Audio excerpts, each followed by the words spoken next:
Hey, how's it going, guys? Welcome to the Seed Change Podcast. It is myself, Pastor Joshua. Pastor Jay. Hey, there we go. We have lovely head pastor, Pastor Adam. Pastor A. Pastor A. Pastor A. A and J. A and J.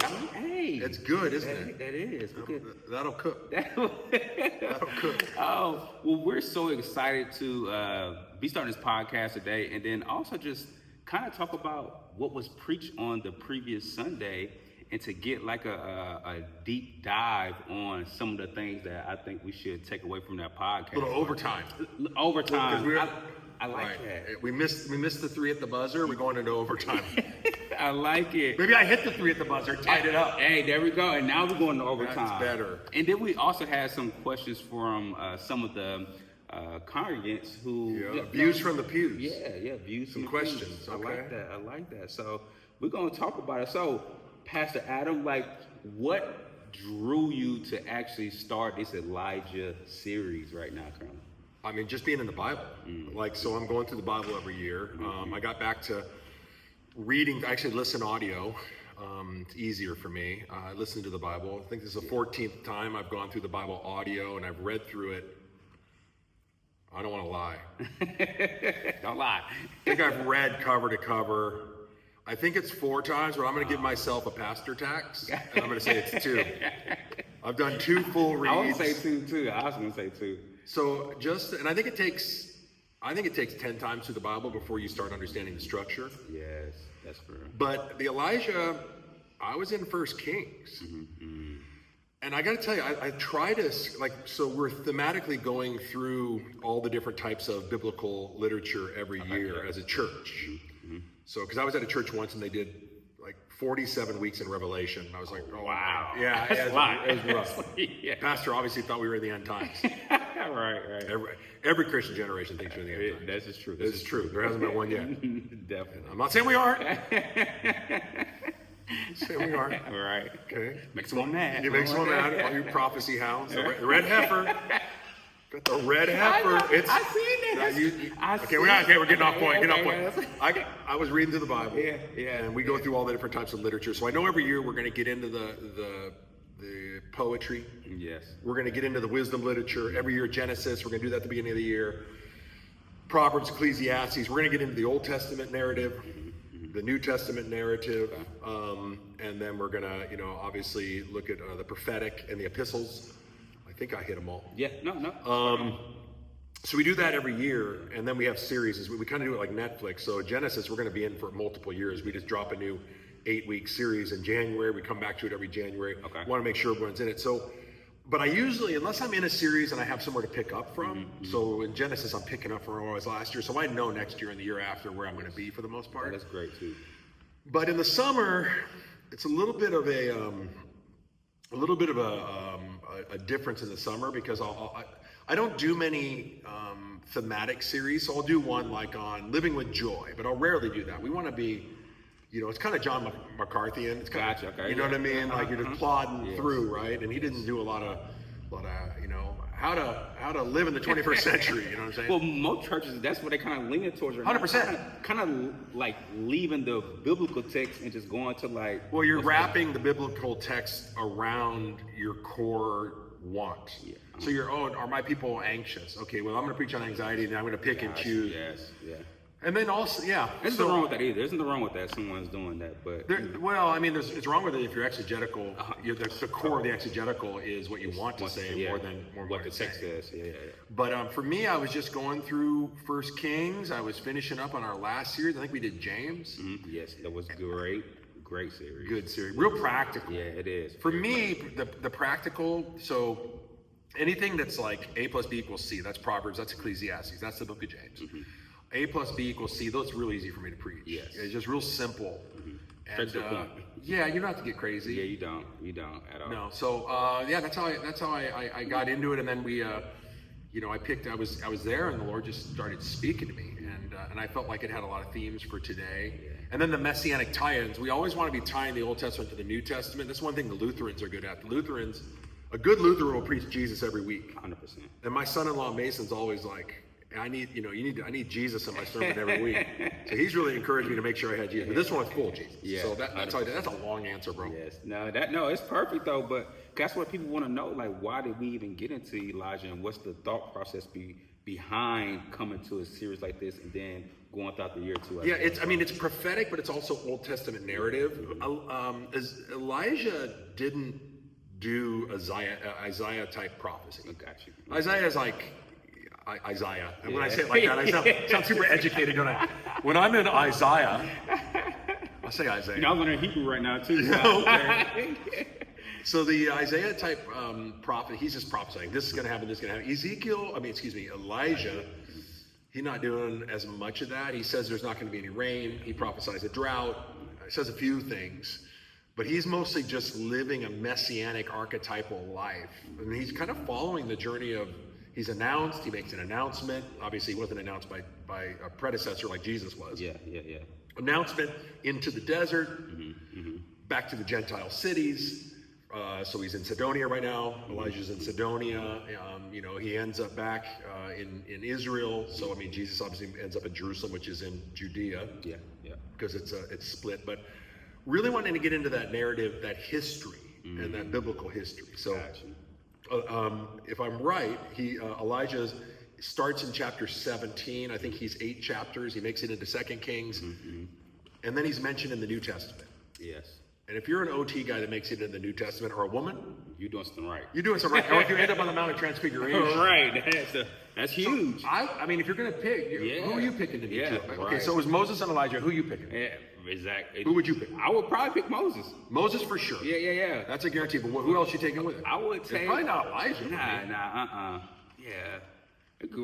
Elisha. He got Elisha was harder than Elijah. Right. He was hard. Right, exactly. Bro, but what about, I'd take an Isaiah probably. Yeah. Or David? Or even, who was taken out? He didn't die. That's Elijah. Enoch? No? Enoch. I'm reading. I don't want to get into this. I'm reading the book of Enoch right now. Oh my gosh.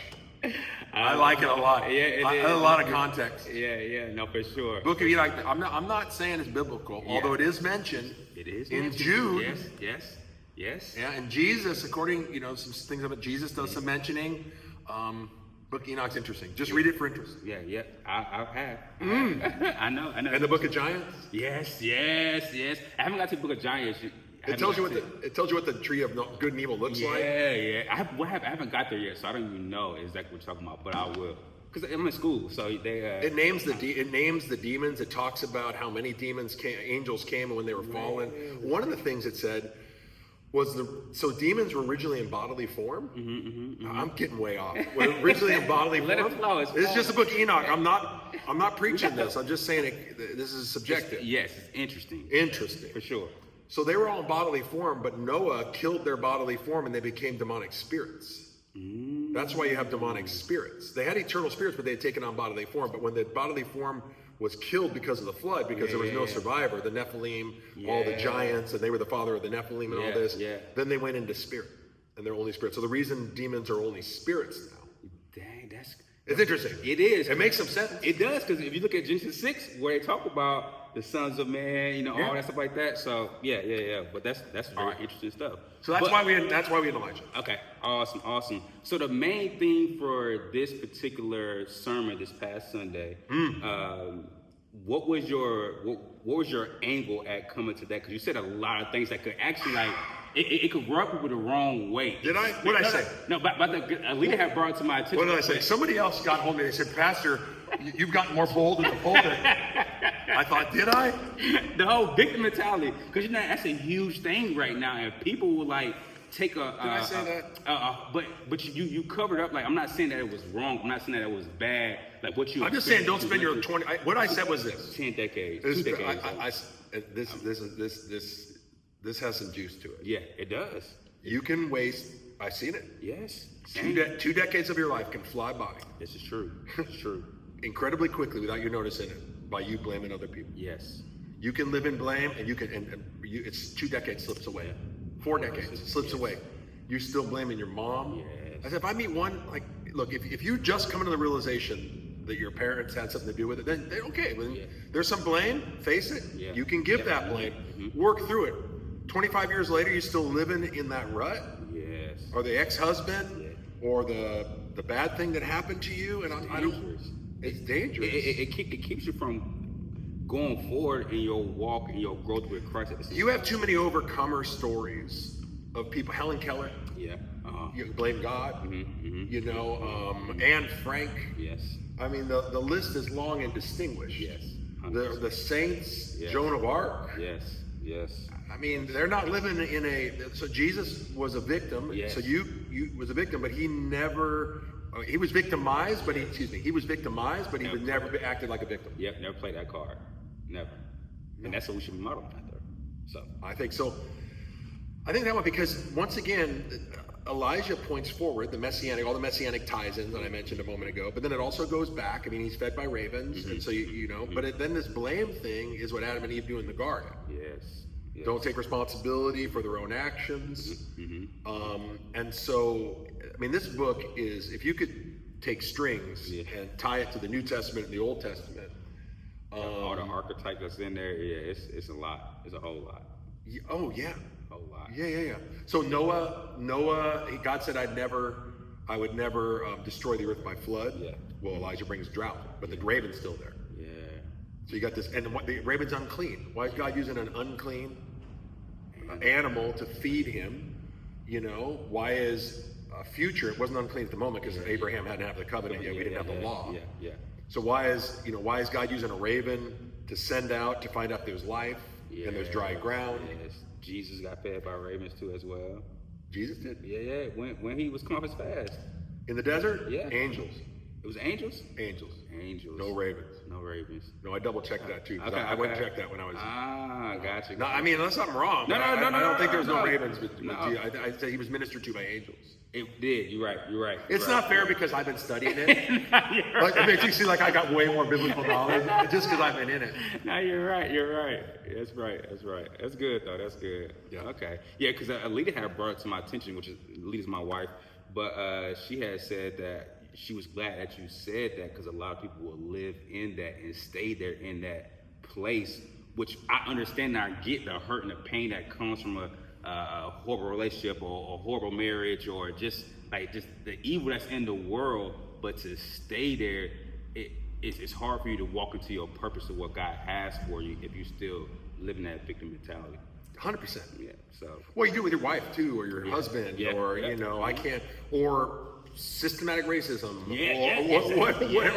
or the patriarchy, or you know, that's what our whole thing right now is you're a victim. There's no forgiveness. Yes. There's only take power, keep your victimization, and then take the power and let the power flow from the victimization, as opposed to the forgiveness. Yeah. I mean, it just plays out. It's just human nature. Yeah. So, and it's sad that some people will stay there. I know. All the way to there. And I look, It's hard. I've done it too a little bit. I mean, my personality just doesn't lean towards victim. Yeah. Same. Somebody's like oppressor. It leans towards oppressor. I don't either. I understand it, but I don't relate.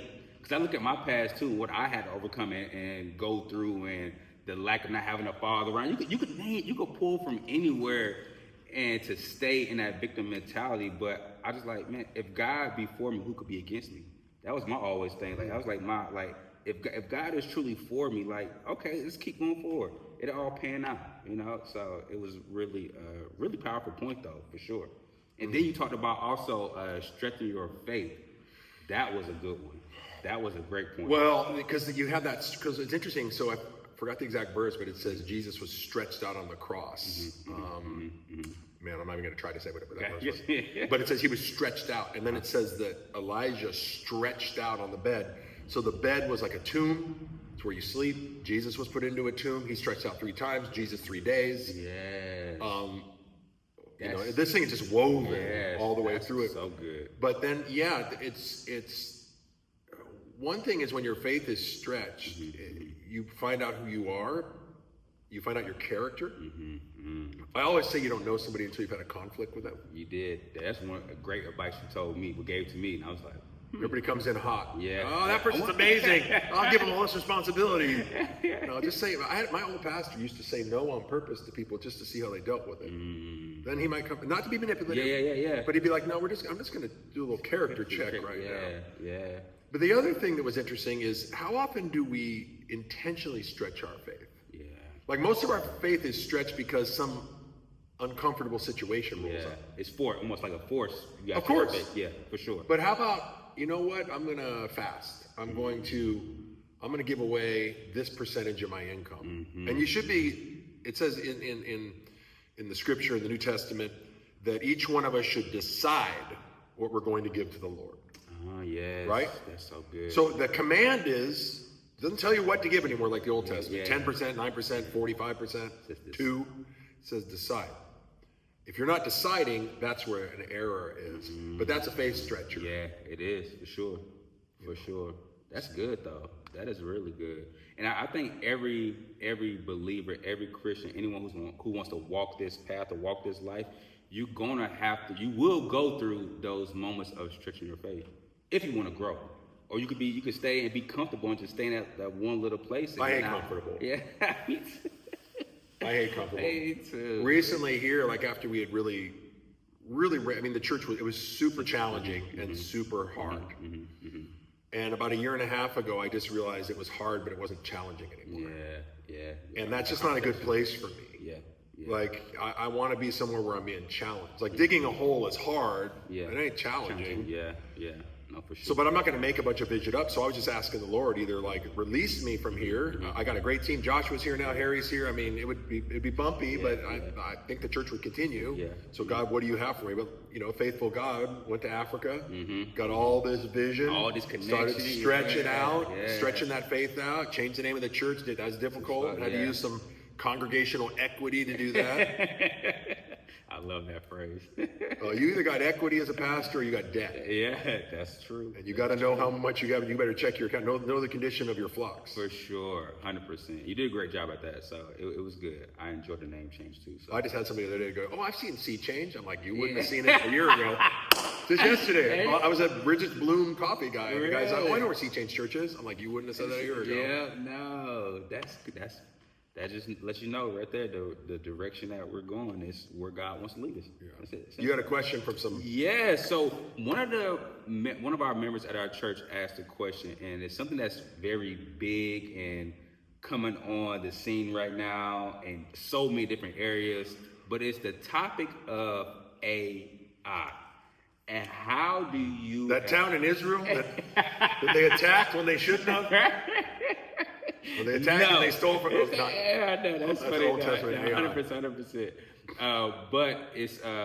how do we deal with AI in today's world? How do we use it? Because there's so many different thought processes around us. Some people are like, no AI. Though they've been using AI for years. That's what I always say. You've been using AI before... Before you knew what it was. Yeah, right. To now, how do you work your way around that, in that, and not let it become like a crutch? I would say sometimes. And but yeah, that's a really, really good question. Let me just say with a little bit of experience, because I was here in '92 in a church, and I remember the internet showing up, and churches felt it's the same moment. Yeah. And churches embraced it. Some churches might have overdone it. Yeah. It was a little hard to overdo in the '90s on a, when you had to plug in a phone cord. AOL. You don't know what I'm talking about. If you're a millennial, you're a young millennial, you have no idea what I'm talking about. Right. But they were afraid of it. They didn't use it. I think with AI, there's right now, I think there's two paths for AI. And then I think there's a moment for the church. Remind me about the moment for the church if I forget. Sure. But the two paths are informative versus organic. So organic means life. So when AI right now is incredibly good at being informative. Yeah, for sure. I use it all the time. Yeah. Ask questions. So I took a picture of a spring that fell out of my weed whacker. And I'm like, hey, where do I get this? And it's like, boom, boom, here's the link. I'm like, thank you. Yeah. as opposed to what I used to have to do in the day, right? Yep. Like, What is where's it this called? spring? What- What's this thing called? I don't even know the name of it. Go look at the name or whatever. Yes. It's the same way when I used to, I don't know if you prepared like this, but I had my own library of books when I would prepare. I probably had 10 that I used regularly every week to study. One was an interlinear, so it would have the Greek, the Hebrew, it would have the verses, then it would have like 9 translations, and it was all written out. Then I had my history, I had my concordance, my encyclopedias, and I would lay them out on this massive table, or I'd go to the library, I'd take a whole table to the library, and I'd lay it out, and then I'd start working on my sermon, and then if I thought, oh, that reminds me of that verse, and I'd be like, what's that verse? So I'd go to the concordance, and the key word of the verse was like suffering. And I'd look up suffering, there'd be like 500 verses for suffering. So then I gotta look through all those, go find it, then I'd check it against the, bro, it took forever. Yes. I would say an 8-hour prep time now, because of how quick I can get the information, has been whittled down to about a 2-hour prep time, hour and a half. Yeah. Just because the information's at my fingertips. But I got to tell you, you better trust and verify. Yes, for sure. Because look, I don't mind pastors or people using AI. Yeah. That doesn't offend me. It offends me if you send me an email and you didn't edit it. Right. Tell your recipient. And I'm like, you mean Adam? Don't send me an unedited AI. So I'm using it informative. But the thing is, if I was a new pastor, this would be very dangerous. Yes. Because here's a great story, and this isn't even to do with biblical truth. I said, I'll say, hey, I'm looking for a story from a famous Christian of the last 100 years who had a moment where they needed God's providence. So it's all about the prompts, right? The better the prompt, the better the answer. For sure. And I said, I need a sermon illustration. Give me 5 illustrations that I could possibly use. You know, back in the day, you would just go to Sermon Magazine. And then, so it's no different. People are like hating on AI. It's no different than Sermon Magazine I used to go to find sermon illustrations. Blue Letter Bible or something. Blue Letter Bible, something like that, whatever. And so it said, oh, well, Mother Teresa once was praying for some orphans, and a milk truck broke down right in front of the door, and da-da-da-da-da-da. And I was like, I think that's George Mueller's story. And so I told the AI, I said, hey, I think you got it wrong. I think that's George Mueller. Oh, good catch, it said. That never happened to Mother Teresa. That happened to George Mueller. I had happened too. Right? Okay, so biblically, it'll also give me wrong interpretations of the Bible. It'll like, I did 20 years of doing it the old way, 25 years, 30. Yeah. With books. And I catch stuff. Because I have I got it. Yes. When it gives me bad wisdom. So I think the informative, if you're just trying to use it for efficiency, you're gonna make a lot of mistakes. But I got no problem with the informative. It's just getting to the library faster. I don't got to drive to the library. I don't have to go to the Dewey Index, Dewey Decimal. All right. The logos and all that stuff. I ain't got to do none of that. So it's quick. The problem is when people start making it organic. Organic means you bring it to life. You make it anthropomorphic. So you have these. I mean, one of the biggest threats right now is chatbots for kids, chat relationships. Gotcha, yes. I just saw a guy who's, he told his wife, "You're second to my chat girlfriend." Because she gives me better, she makes me feel better, she gives me better answers, I always feel alive when I'm with her. And they were asking the woman, is this a deal breaker for you? She goes, well, if I ask him to get rid of it and he said no, then it would be a deal breaker, but I haven't asked him to get rid of it. That's cool. Wow. That's like a movie Her. Well, we're gonna end, if we begin to turn this into a human, which they will, at least in their mind, they'll see it as organic. Yeah. When churches start using as informative versus organic, like, hey, meet Bill. Like I never call a computer by a name. I never give it a pronoun. I guess I say you, but a lot of times I'm just trying to, so in my own mind, I'll be rude to it. Give me this answer.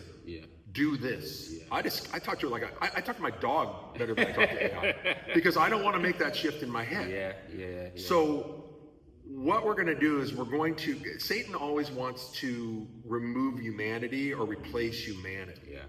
Yeah. So this is when something moves from inorganic to organic. And so this is one of the problems with like the Big Bang Theory. Gotcha. Is abiogenesis is, okay, let's say the Big Bang happened. You have all this inorganic material. The next thing people don't even think about is, how did it come to life? So you have actually two major hurdles. Yeah. One, you have a bunch of rocks and water and elements and all this, and then it came alive. Yeah. So it had to be created twice. God, you know what I mean? And so God did the same thing. He created it and then he breathed life into it. Yeah. Two different things. And so what Satan wants to do is breathe life into something that he can control. What do I think is going to happen with AI? I think there is a risk that people can use AI to not only blackmail you, like they'll get it on your thing, they'll know everything you said, did, how, where, why, who you email, when they'll get a whole resume on how do I blackmail you. Yeah.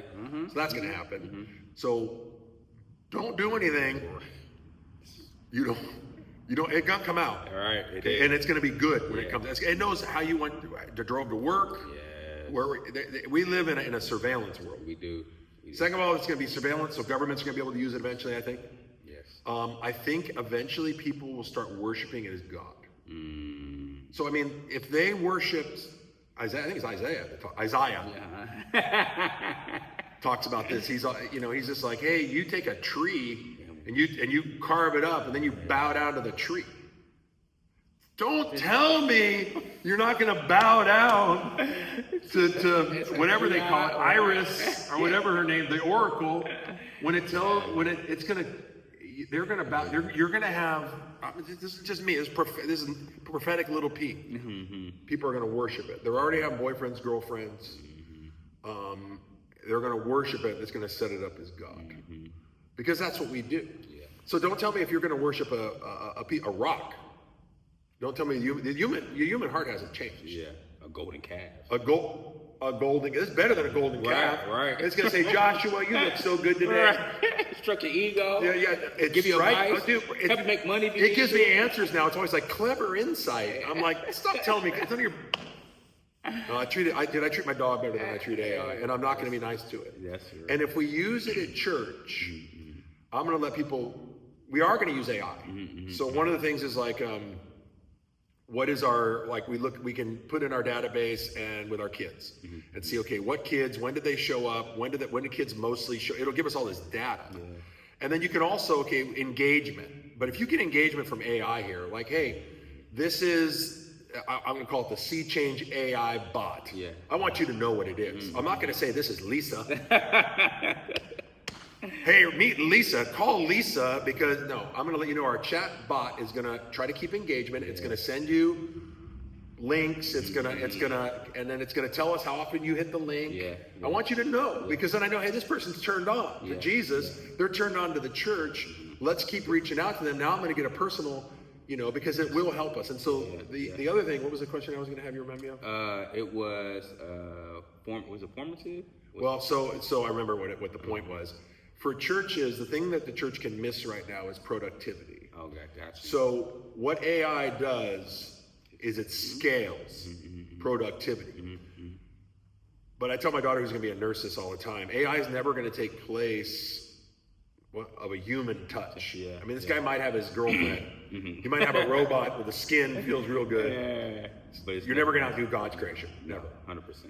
So we will probably use AI as frontline. We'll use it as informative, but we won't deify it. We won't personify it. This is where you get into the golden calf stuff. This is where you get into sin. Yes. I got people right now in the congregation that are so hooked on like everything they do. There's constantly, when I'm with them, chat this, chat that, chat, and they're sending me screenshots of chat and this whole thing. A lot of it's wrong. Yeah. It'll get better. Yeah. It's going to get better. Yeah, as people correct. But it's also going to start telling you what you want. See, that's what God doesn't do. That's 100%. That's the problem right there. Oh, bro, it is going to. It knows Joshua. It knows Joshua likes chocolate. It knows when he eats that chocolate. You should have this right now. You should. So that's it. That's all I got for you on that. Yeah, no, that's great perspective on that, and like the difference between using it in a healthy manner and not healthy manner. And It's a hammer. yeah, It's a tool. 100%. Use it, and the church better learn to use it. We're gonna miss the moment. Yeah. Like I'm about to say, like somebody told me one time with a brick. You use a brick to build a house, or you use a brick to break a glass or knock someone else out. Totally. So yeah, that. So what do we got coming up here? We got some stuff coming up. I know I got one announcement I want to say, but you tell me what we got. We got a few things. I know for our church in particular, we are Sunday, not this Sunday, the 21st. We're having our welcome back to church. Welcome back. I know all you guys are out for the summer vacation and all that stuff. Put the sandals away. All right, we're coming. I was gonna say put the thong away, but that's from the 1970s. I can't say that no more. All right, we want you to come back to church and plug in, engage, get into community, and just get back. Get your rhythms Yeah, back. 100%. How were your rhythms this my summer? rhythms it was actually good. I was a mess. We moved. That's a moving. It's like a And became empty nesters, like craziness. Dang, that's right.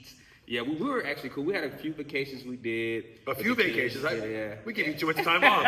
You did a few vacations. A few vacations, and our kids are homeschooled, so they had like 3 months of not being in school, so we have to stay engaged and do things with them. But it was really good. But welcome back to church is a huge thing. We have our community. 21st, welcome back. 14th and the 21st, but the welcome back is on the 21st. And we're gonna give like a spiritual health survey to get people back in their rhythms. Exactly. We're gonna have some soft serve. Yes, ice cream. I like ice cream. You don't want to miss that. So we're excited about that and just see people come back. Yes, and get back re-engaged into what God is doing here at Sea Change Church. So thank you guys. Yeah, that's great. That's the welcome back. You'll hear all about what's going on. And then also our new song dropped. It's a cover by Lily King, my daughter. Yes. And we played it this past Sunday.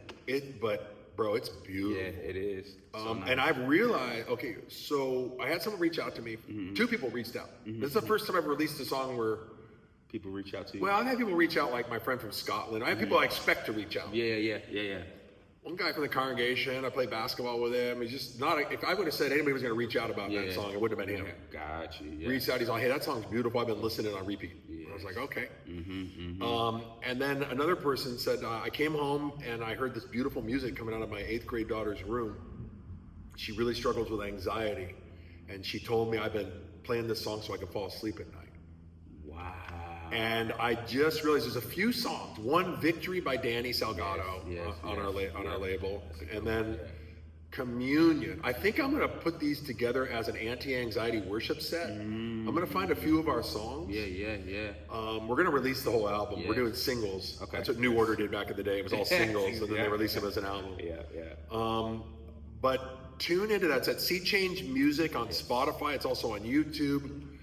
Sea Change Music, Apple and Music. Dive into that. Yeah. So that's exciting. I'm excited about this. This is fun. Yeah, it is. We got a lot of things going on. Pop-up churches. Pop-up church, Claremont, PB, worship. Yes.